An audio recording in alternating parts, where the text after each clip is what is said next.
Kia ora. Hello, everyone. It is 22nd of November 2025, and I've invited a dear friend from the other side of the world to come on.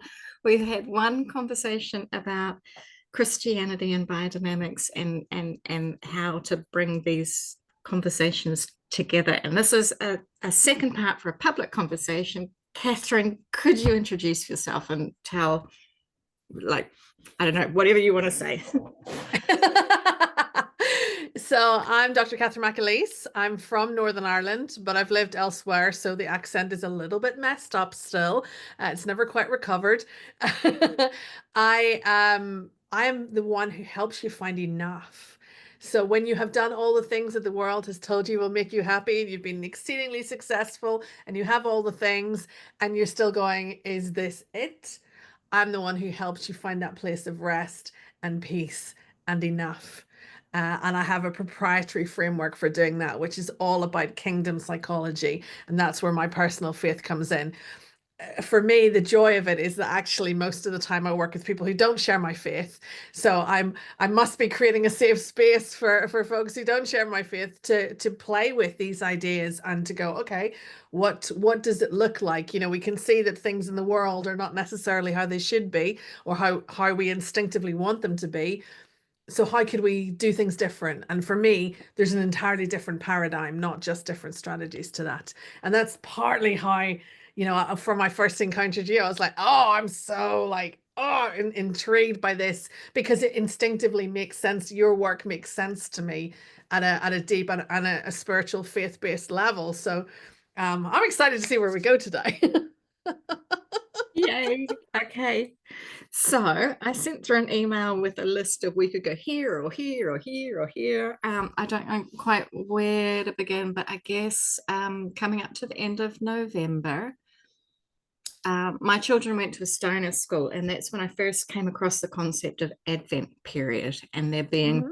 4 Sundays leading up to Christmas, and this month of um, toys representing Mary and Joseph and their journey. And in Steiner education, we go through like the mineral realm and then the plant realm and then the animal realm and then the human realm and over those 4 weeks. Um, Okay. and for us, we're beginning of summer next week, summer solstice in the middle of December, total opposite to your weather Opposite. We're as dark as it gets. there. Um, yeah, I guess the mood for me today is Advent starts next week. What's Mhm. my conversation with my customers around this time of year? What's happening spiritually in the soil, on the earth, and the kind of the picture of both winter and summer at the same time. I'll hand over to you, let you riff on that. So it's really funny when you sent that through to me. I hadn't really picked up on it before, but for me, because Jesus was born in Bethlehem and that's in the Middle East, I I kind of have two pieces to this, and one is it's the Middle East. I think of it being warm. I think of heat being more of an issue than cold. And yes, fine, maybe the nights are cold, but in my head, it's not snowy picture or anything like that. And yet, in Northern Ireland, it's Baltic to us. It is cold here right now, and we've just had a really cold week actually. So I say that with heart. Um, it's heavy frosts and winter for us and coming up to Christmas. It's so dark and the lights then are so bright and the Christmas lights bring such joy because it is in this really, really dark season. And I guess for us, there is that bit in the light shines in the darkness and the darkness is not over has not overcome it. That's from the Gospel of John, which is the fourth book of the New Testament. So there's four Gospels. That's the fourth one, and in the beginning of that, it talks about Jesus as the light of the world, and so we have that in a way that's quite graphically illustrated through the lights in our darkest season. So when the world feels at its darkest, here comes this beautiful light. And so there's that connection. And we at least in my part of the world and the traditions that I've been involved with, there's often the Advent candles, which, I mean, if you need something to improve your prayer life, try being in a really historic building when they have the Advent candles. So if you imagine this sort of wreath on top of a plinth, they'll always put it on this plinth, and you've got a wreath of like holly or whatever, and four candles at, one at each corner, and then one in the middle for Christmas Day. And so in the weeks of Advent, you start by lighting the first one, and somebody in their wisdom always feels that this should be lit by a child, uh, which on week one is fine. But by the time you get to Christmas Day, it all feels a bit hairy, We're gonna set fire to something here, lads. But it is that progression towards the celebration of the birth of Jesus, which we celebrate on, the sort of nominal Christmas Day, 25th of December. So for me, there's the physical connection, if you will, to that happening in the darkness, and yet in terms of my personal picture of what was it like at that time, it's not snow covered. It's still the Middle East. It's still, I think of it being hot and having way more sunshine than I'm used to, and yes, find a dark night where there's this star, and when the angels light up the sky, they still get darkness because it's night, so there's still this image of the angels appearing to these shepherds and lighting up the sky, but it's not snow capped and sitting with a hot chocolate, um you know so yeah, that's where I go. Cool. And what was that star? Do we know if it was Venus or? Do you know, there are people who say they know what it was because they can work out sort of, I that's not my jam. That's not my world. So I'm just those guys who studied the stars saw the star. It was really bright. They followed it. They got there. It wasn't the same night as the shepherds. I know we have this sort of like truncated story in our heads. And fun fact, there's no mention of three wise men in the Bible. Like we have the wee song, the we three kings of Orient are, and all of that, but there's not mention of three of them in the Bible. But there were the three gifts, which were representative gifts: the gold, frankincense, and myrrh. And so the symbolism of that, the gold being the precious metal for a king, the frankincense being the for the priest, that would be burned as incense, and the myrrh being anointing, representing the coming sacrifice, and because that was used in the burial, preparation for burial. So those right. So those three harbingers of this is who this kid's going to be, which the Magi may have had absolutely no Scooby about. It may not have been consciously, we shall take something to represent his kingship. Not, that's not necessarily, that's not what I'm saying. But in terms of what they actually turned up with and what it represents is quite mind-blowing. And represents this kingly figure, this priestly figure, and who will lay down his life. And yeah, so there you go. I don't know why I grabbed hold of the thing of the star, because within biodynamics we follow the lunar calendar and the movement of the moon through the constellations, and there is deep wisdom in cosmic energy. And that's one of those points where when I get into conversation with people from mainstream Christianity, it can go down a path of astrology, superstition, witchcraft, nonsense, and we don't go there. And yet the shepherds followed a star. The Magi, the wise men, astronomers, astrologers, no, wise men. Let's just call them wise men. Yeah. Wise dudes from out east. They came in. The shepherds, interestingly, would have been the runt of their family litter. It was a lowly job. you know, and we sometimes think of them, we have this picture of them as being, you know, big strapping men.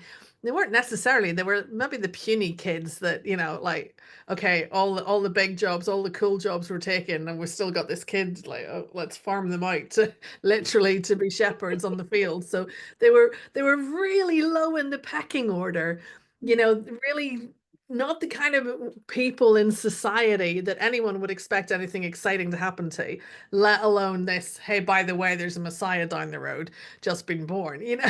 Like, it's the most, if you were going to make up a story, it's like they're the last people that you would talk to, because they're not, well, other than a group of women, you know, they wouldn't have been credible, you know, they would had no social standing. And the reason I mention women is because at the time, in that culture, women had no legal standing to be witnesses, and yet Jesus is popping up left, right, and center and giving women roles of authority, and, you know, teaching them and appearing after his resurrection to the women. Which, if you were going to make it up, like, you'd never write that stuff, because who would believe it? Like, it's ridiculous. Yet here we are. Okay. Well, okay, that's the Advent thing. And then Mm. do you have like a favorite Christmas carol that the words we all know and we've been kind of singing in mainstream English speaking Western culture all our lives, but the meaning goes a little bit more profound than most people think? Because the last time we spoke, you gave me that song, to every season, Oh turn, yeah, the birds turn, turn, turn. turn. And Yeah. I've been listening to that going, how should we not know? That's from the Yeah, that's Bible. Ecclesiastes. That's Yeah, so that's it. It's fun. Yeah. literally, yeah, let's literally plagiarize. Well, I mean, I love, I have to say, my favorite, and I may have absolutely like overlooked the bit that you were most interested in that question, because I was like, what's my favorite carol? And I'm like, oh, it's so easy. It's Hark the Herald. And And a part of that is because it has a cracking descant line, right, which goes into the rafters. And I used to sing that in choir, and I love it. I mean, it's not the sort of thing you attempt with like a good warm up and a pin, you know. I mean, it really gets up there. It's the most demanding in my experience anyway, of descants, and I love it so dearly.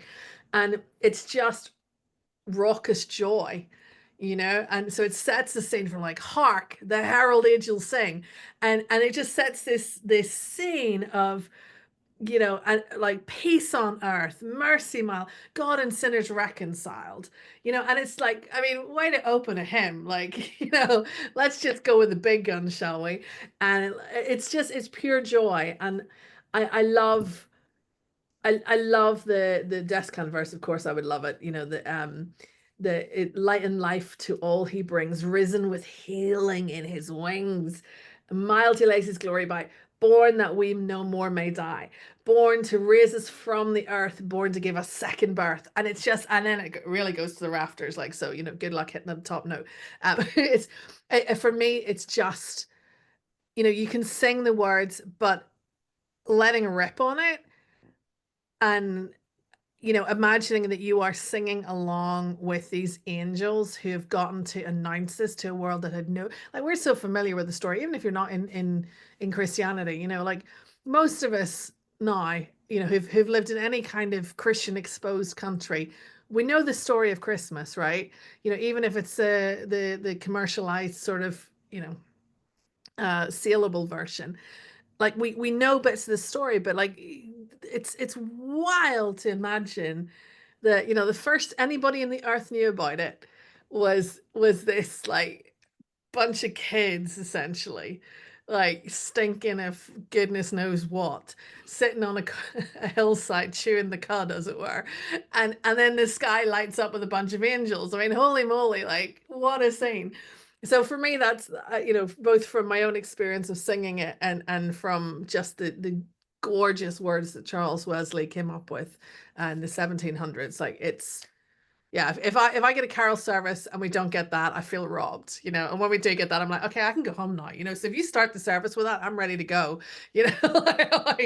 It's, I mean, I have a very soft spot for carols, full stop, and I am one of those who could listen to that Christmas music for from the beginning of November, and it's not gonna bug me, Mm, because the words are so rich, and that story is obviously so deep and meaningful to me. So, yeah, yeah. I Thank you. And I appreciate it think when we there's something powerful about the words we speak. yeah. And I did a music degree and I played music in orchestras as a teenager, but harmony and melody, when our music has the power to move us, Oh yeah. it has the power to bring about forgiveness and love and all the good things in the world. And Yeah. when you see people gather to sing Christmas carols, even if they're not thinking about the words, how can that not bring Yeah. those feelings to Absolutely. that community, that physical space, and the land they're on? That I think that's a kind of nice segue into the topic of blessing land and Yes. sacred sites. And yeah, Mm. let you chat on that based on what I sent you. So the sacred sites was an interesting one because, how people mark throughout the Bible. There are places where there's memorial sites, and they'll talk about building an altar, and it's sort of a holy marker, if you will. And sometimes it's, like God met me here. This is where we won a battle, or this is where God came through for us in whatever way. Um, there's sometimes that they're memorials to people that have been dear and have been lost along the way. And so there's that constant sort of especially in the early days of the nation of Israel, uh they're an itinerant people. They haven't arrived yet in their promised land. So that sort of it's a degree of markers along the way, and I'm not going to try and do any kind of justice to that era of things, because I couldn't. It's not my specialism. And then they get the promised land, they get into the promised land, and they start building, and eventually God's like, yes, you can build me a temple. Okay. And there's that thing of that degree of permanence. And yet when the wheels come off and the people wander off from God and start worshiping other gods and doing all sorts of stuff that he really clearly in crayon said don't do that. um, and when they refuse to stop doing what he told them not to do, they get sent into exile. So there's this sort of like whole uh not troubled history, because a lot of it was self-inflicted, but this whole history. And so for me, looking at the sacredness of sites, and some of it is our desire for a permanent home, and a permanent place of putting down roots, whether that is to memorialize someone or that is for ourselves to feel connected and home. And another piece is that we are, right from the beginning of the Bible, it says that we're made in the image of God, the imago Dei, right? And God is love. So those things, those times when we were expressing love, were and even if we turn that into gravestones, or the someone plants trees in memorial of the dog that they lost, those are expressions of love in that sort of tangible form, that I think, to me, there's a preciousness to that, uh, in those individual things. And then when you take it corporately to those places of worship, um, it's in to me, there's so much of how we worship that's demonstrated in using your gifts apart from anything else. And I definitely would, I know we've maybe a conversation to be had about how we use the earth around those buildings, and that, and I'm here for that conversation as well. But I had two examples I wanted to share with you, because there's a cathedral in Lens in France, northern France, and Lens is on the cathedral is at the top of a hill, and there's sort of a bit of the town that's on the top of this hill, and then there's this huge drop, and then there's more of the town at the bottom of the hill. Excuse me. And this cathedral that was built, I think, over let's say over at least 100 years. It was built over a long period of time. It's a beautiful cathedral. But of course, animals had to haul all the rock up for this cathedral. And, they created this beautiful cathedral, and you'll see on it carvings in stone of all these animals.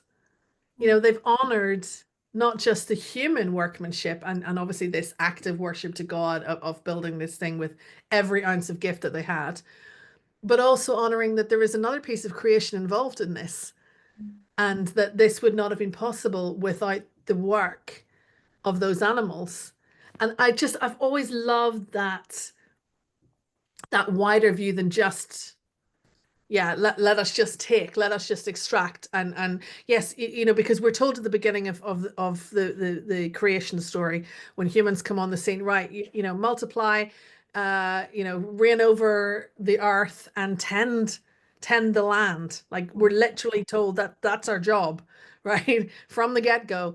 And so I love that honoring of the animals in that cathedral feels more like that servant heart, that that loving steward, as opposed to that oppressive power.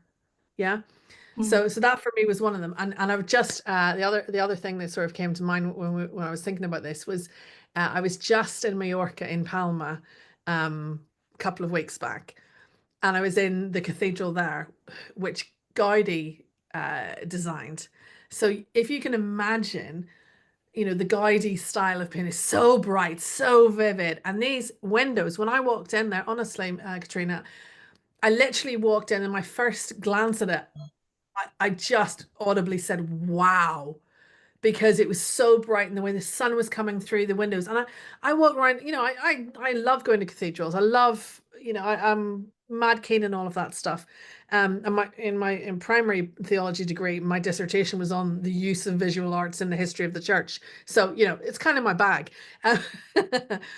And so, but I just walked around this whole thing, and I'm just talking to God, going, thank you for the talent you gave the people who build this. Like, seriously, God, like, you give that man some crazy talent to come up with this style and these windows. And so I literally was walking around, and I'm praising God, but I'm praising him through appreciating what the people he created are capable of, and going, God, their artistry is awesome. Like, wowzers, did you give them a big gift? Like, seriously, come on now, that is wild, and I'm just having this incredible experience walking around this place, going, God, what did you do there? That's amazing, you know. And imagining the joy that he had in watching, Gaudi, like, and the rest of his kids that were creating this thing, like, using the gifts he'd given them, finding joy in that, and solving problems, and seeing the vision come to life. You're like, oh my gosh, how cool is that? So that was kind of the other bit for me, that there's such an act of love in in how we look at those sacred spaces, but also that piece of worship, of using your gift, you know, and also of connection to the history, of I think part of it for me as well is that we are part of the tapestry and the timeline of eternity. And so those sacred sites, and I would take this to graveyards as well, and go, look, and especially for me, I have a bit of a thing about, every time I go to northern France, I'll go to the Somme, I'll go around those graveyards, which are always immaculately tended. They are so well cared for, and it's just an act of honoring that there were sacrifices made by people I will obviously never know, that I have no familial connection to, but whose sacrifices I enjoy the freedoms that ultimately resulted from those. And so having that place to enact honor, take a pause, feels important. And again, it's that dimension. It's not just what's here and now, but also our little window in eternity, and that connection to those who've gone before. From that, like, I've got this, what I call the whakapapa road trip. Whakapapa in Maori is kind of like our ancestry, our genealogy, but it's the Yeah. connections to those. Yeah.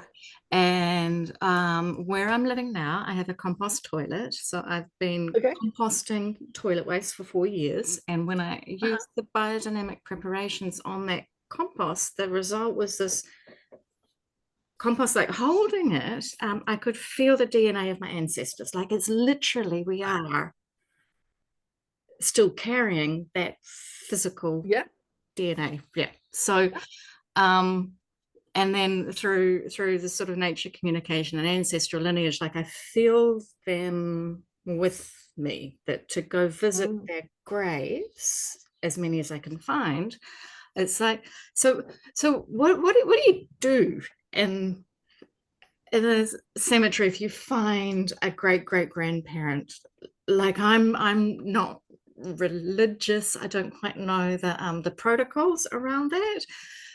Is it possible for an everyday person to offer a blessing in a cemetery to a grave of an ancestor? Like any ideas on a gesture when I find those spots?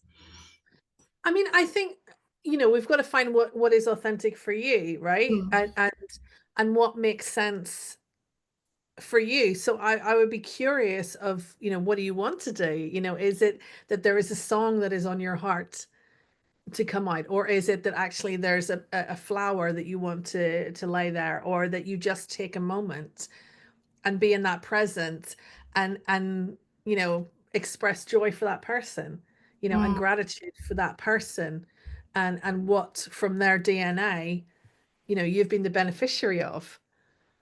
So it might be, I think for different people, for different people that would approach that, it's going to be different. mm, um mm, for me, from the faith perspective, I'm going to be, I still have that prayer that, um I'm going to pray that they're at rest. I'm going to pray that they're safe in the arms of Jesus. I'm going to pray, the gratitude piece, um the honoring of the family, that the lineage that has come down, and prayer. Sometimes, I'll feel like it's prayer of protection over somebody, and I don't always know why, but there'd be times where I'm like, God, I really feel like you want, you're nudging me that I should be praying protection over this person, or that I should be praying against a particular issue in that family line, and essentially sort of going, God, I ask you to break that curse, that is on that family line, for example. And again, I don't, I've seen me praying over people, or praying for people when it's been brought up, and words are coming out of my mouth, and I'm like, where's that? Whoa, that's, I don't normally pray that, but like that's, I'm praying against this, that, and the other, and I'm praying for this, that. And I have done that in church, where, and I vividly remember one. It was a lady who had like a 2% chance of survival, from a particular cancer, and the words that were coming out of my mouth is that, because I was asked to stand and pray for her, and I'm like, I'm not Jesus Junior, like. And the words that were coming out of my mouth, and I'm like, no, this is powerful, but I've just got to roll with this. Like, this is Holy Spirit's doing something, and I'm just going to roll with it, mm, right? Um, and it was, what was such a blessing was that lady has recovered, and mm, that's not me, but mm, that was a sacred moment that I got to partake in, mm, for someone that I will never meet this side of eternity, mm, mm, right? mm, And so I know that's about a living person, but I feel even for the ancestors, there's, see how the spirit leads you in the mm. moment. Yeah, yeah. I, Um, yeah. and there are these biodynamic preparations that we stir and we put on the land, and I only generally do that in conversation with the group that are custodians of that land. Yeah. It's Yeah. intrusive otherwise, Yeah. and so Absolutely. Yeah. it's Yeah. like, what's the conversation with maybe churches of these old cemeteries from the 1800s that may I put this around the cemetery? Is there a way of describing how the biodynamic preparations are kind of restoring peace and harmony to the land and bringing life forth that makes sense for. Yeah. I Yeah. mean, I think, to be honest, I think that the simpler way into that, because Mm, I understand why, folks, graveyards are very sensitive because, different mm, people, different views and yada yada. yeah. Um, so I think that that's a high bar. I think for me, one of the things that I know you'd mentioned was about around, in church grounds that often they're really cut down and very prim and proper, and it'd be lovely if they were a bit wilder. I think to connect, and again, it's something I love about your work, connecting our role as stewards of this planet and our worship, and connecting our worship and our stewardship and going, look, this is something that we know. We know that the soil beneath our feet is under stress. We know that our practices in this world and the way that we navigate this world are stressing the planet, and we are interconnected. And as churches, where we have property, how are we being leaders and modeling stewardship? How are we modeling a better way forward? In my work, I talk about, how Jesus, I'm obsessed with this bit where Jesus stood up in the synagogue and quoted Isaiah 61, saying, look, I'm here to set the captives free. I'm here to bring sight to the blind. I'm here to free the oppressed. Like, it's literally, bringing heaven to earth is our mandate. If we're Christians, that's what we signed on for. Not just getting a ticket to heaven, but actually bringing heaven to earth while we're here. Restoring and doing good. And so a lot of times I don't think that we've taken that as seriously as we could in terms of the environment. you know and in terms of, look, God has given us all these things to steward. How are we doing a good job of that? And so for me, if you have something that will restore the biodynamics of our church grounds, and make this a heavenly piece of land, if this is something that is going to make this a place of blessing for the nature around us, for Mhm. right, Yeah, for everything from the worms to the spiders to yeah, the yeah. birds that come to feed on the bugs and all, everything else, then hallelujah, let's be having it. Yeah, and I think in kind of modern civilization, we think of like a home as our castle, and inside the home, everything is cared for, and in churches, the candles and the furnishings and the windows and the floors and everything is cared for. That there's like a threshold as you enter those buildings that you can feel the energy change. That if Yeah. that could be pushed out to the edge of the property so that that feeling of crossing a threshold was like the minute you step on the grass, like, Yeah. oh, I can, And there's no reason why it can't be. yeah, yeah. No, because if you think about, where do we often regard as sacred? Oh, it's those buildings. you Mhm. know Whereas for me, I mean, I'm a nature girl. I'm really happy. You put me in a garden, you put me, like, I'll talk, and I've probably told you before, if I haven't, here we go. Some of my most wonderful, like, God moments have been where, like, I've been playing at rock pools, because I literally, this is one time, didn't want to go to church. I was like, my head is fried, I'm working on my PhD, God, I don't have it in me to go and be social. I went to the rock pools and sat there, and God just brought a little, hermit crab across the bottom of a pool, and I'd never seen one in real life before. And there was just something in the sacredness of my, like, and yes, I suck as a Christian because I didn't go to church, and God being like, hey, look at this, you know, and it's just incredible loving God moment of going, oh, you'll get a kick out of this. Let me just show you that. And since, I've seen them. I've seen them different times, and it's always like God giving me a little nudge in the ribs and going, oi, look at this, you know? And so that sacredness, I think if we bring that to the land, not just the created buildings, but the creation that we're supposed to be stewarding, then of course, I mean, it is holy ground.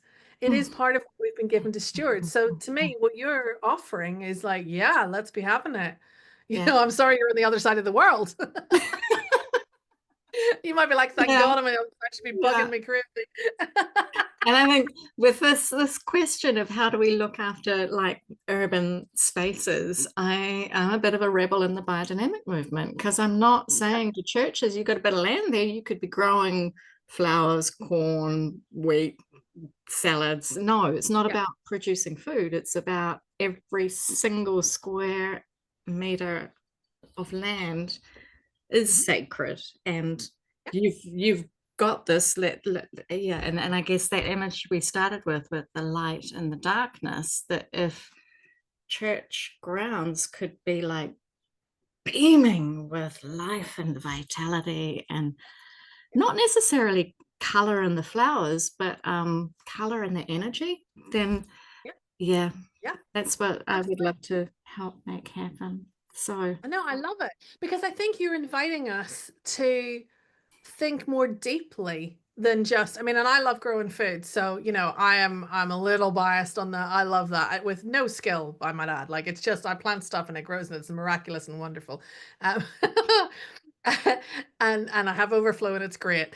But but I think what you're inviting us to is that real deeper, um, more present, uh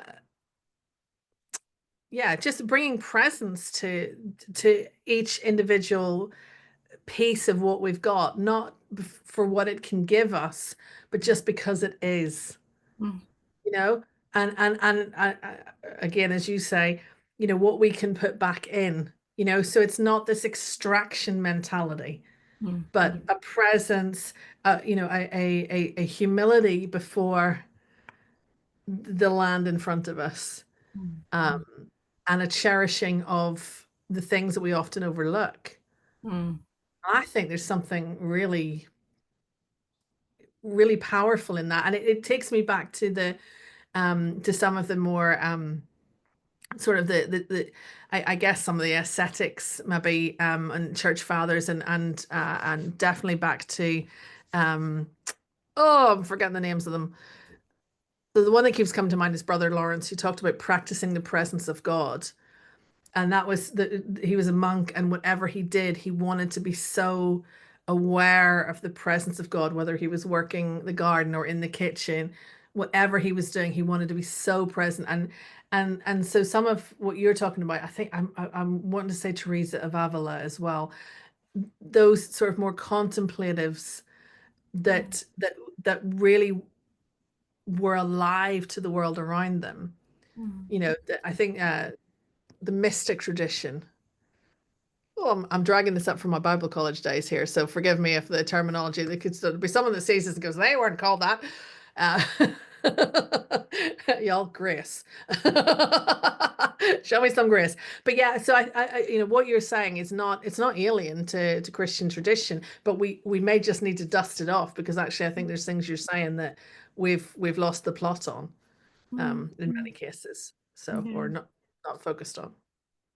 cool. Yeah, it's exciting. And I think that's the end of my list of topics and questions, apart from genetic engineering, but I don't have the strength to go there unless you want to add something on it. We can revisit that another day when we Yeah, have the energy for let's it. I Let's do think that. yeah, thank you. Cool. And final little point that I only uncovered in the last few weeks that I don't think I've shared with you is as I research all these ancestors, my great great grandmother came to New Zealand from Ireland with her 10 children, a year ahead of Oh, her husband, who was wrapping up things before he came over.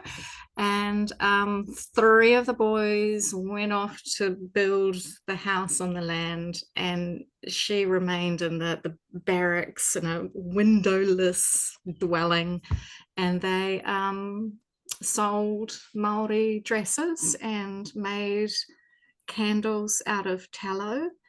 So her wow. five daughters and her, I've got these names and I've got a list of who each of the daughters married. They were weavers, and here am I studying Maori weaving, Oh and my goodness.